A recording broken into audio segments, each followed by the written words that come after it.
नमस्कार। कैसे हैं आप लोग?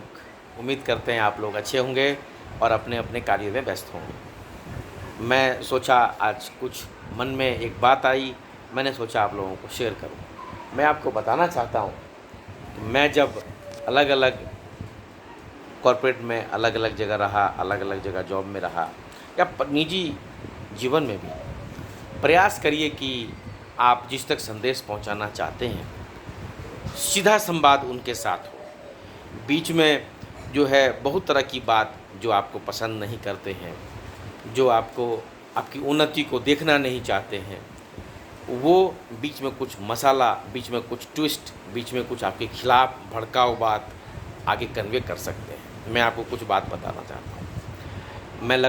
मैं भी एचआर करके लगातार जॉब में था।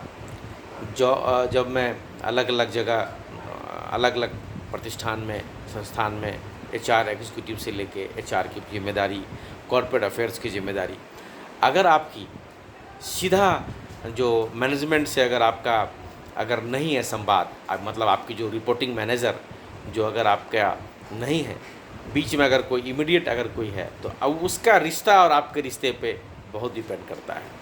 अगर वो चाहेगा कि आपको जो है बिल्कुल अर्श पे पहुंचाने का चाहेगा कि अरे ये तो बहुत ज़्यादा मेहनती है, बहुत अच्छा काम करता है, दिन रात लगा रहता है, कंपनी का सबसे लॉयल और सबसे रिस्पॉन्सिबल ये एम्प्लॉय है, वो करेगा।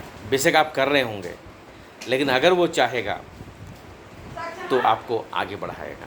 अगर आप कितनी भी मेहनत कर रहे हों, जी जान लगा के, रात रात दिन एक करके, अगर आपका इमीडिएट मैनेजर अगर चाहेगा कि अरे ये कैसे आगे बढ़ेगा, इसको कैसे नीचे दबाओ, मैं भुगत चुका हूँ। मैं आपको बताऊँ, कंपनी का नाम नहीं लूँगा, अच्छा नहीं लगता है, बहुत तरह के लोग जुड़े होते हैं, पता चलता है। मैं कुछ साल पहले जब शुरुआत की, जब जॉब में मैं जब था एचआर की, जब नया नया काम सीख रहा था, लगातार काम करता था, अनमैरिड था, शादी भी नहीं हुई, बैचलर था, खूब सारा काम करता था। सुबह 9 बजे से ऑफिस होता था और 5:30-6 बजे ऑफिस ख़त्म, लेकिन मैं 10-10 बजे तक लगातार बैठता था, क्योंकि एम्प्लॉय वेलफेयर का सारा काम एचआर डिपार्टमेंट में ही होता है। हायरिंग से फायरिंग तक का काम कहते हैं कि इसमें होता है। बहुत तरह के डॉक्यूमेंटेशन, बहुत तरह के जो है कागजात जो है उसको डॉक्यूमेंट को रिकॉर्ड में रखना होता है। ऑनलाइन का जैसे सिस्टम धीरे धीरे शुरू हुआ, सब सॉफ्टवेयर पे अपडेट से लेके बहुत तरह का सुपरविज़न काम होता है। जो लोग एचआर से रिलेटेड काम करते होंगे वो भली भांति समझते होंगे। तो मैं लगातार करता था, लेकिन उसको कहीं न कहीं मेरे खिलाफ भड़का के जो है एक उचित मुआवजा, एक उचित जो है एक वो मुझे नहीं, वो लोग मेरे इमीडिएट मैनेजर नहीं चाहते थे कि ये कैसे आगे बढ़ जाएगा, ये कैसे काम करेगा। लेकिन कुछ दिनों के बाद जैसे ही दूसरे मेरे इमीडिएट बॉस आए, उन्होंने देखा कि अरे ये तो जहाँ तो बहुत काम कर रहा है, फिर उन्होंने मुझे आगे बढ़ाया।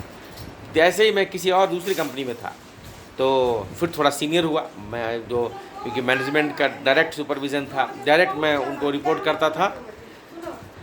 तो मैं मैनेजमेंट में कुछ दिनों तक डायरेक्ट मुझे रिपोर्टिंग के लिए दिया। बाद में कुछ लोगों को खटकने लगा, क्योंकि 7 डिपार्टमेंट थे, सातों को जनरल मैनेजर रिपोर्ट करते थे मैनेजिंग डायरेक्टर को। वो उनको लगा कि अरे ये तो बड़ा नौजवान सा लड़का है, छोटा है, ये कैसे करेगा वहाँ। उनको ये सब चीज़ें जो है बुरी लगती थी कि मैं डायरेक्ट एमडी के कैबिन में बैठ के उनसे पूरा संवाद करता हूँ अपने डिपार्टमेंट का, सर ये कैसे होगा, सर उसको ऐसे अप्रूवल करा चाहिए आपका।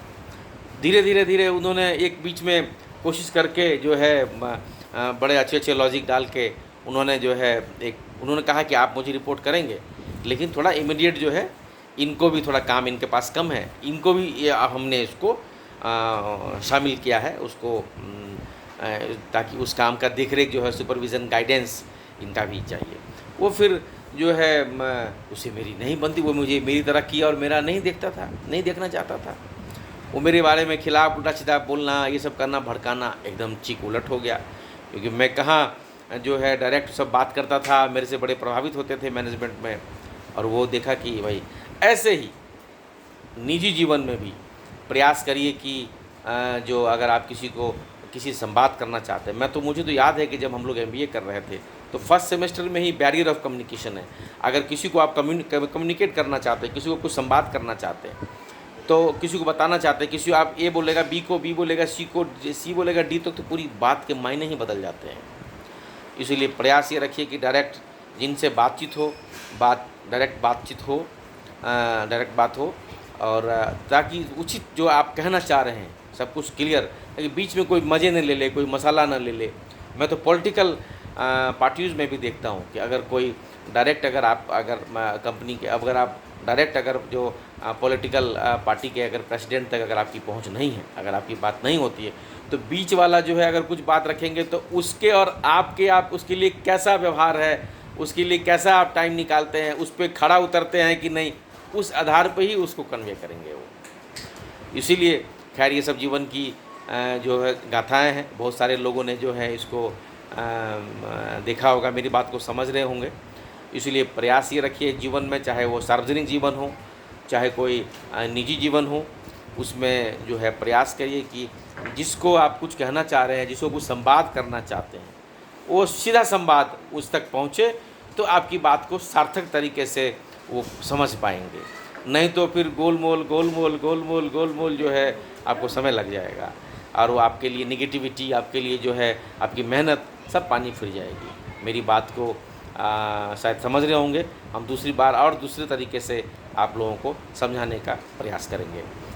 मैं कोशिश करता हूं कि जो मैंने अनुभव किया वो सब आप लोगों को जो है वो एक उसको समझ में आए कि जो मैंने कहाँ क्या महसूस किया, ताकि आप लोग भी अपने निजी जीवन में, चाहे सार्वजनिक जीवन में, पब्लिक लाइफ में, चाहे पॉलिटिकल लाइफ, चाहे कॉरपोरेट लाइफ, उसको समझ सके ये क्या कहना चाह रहे हैं।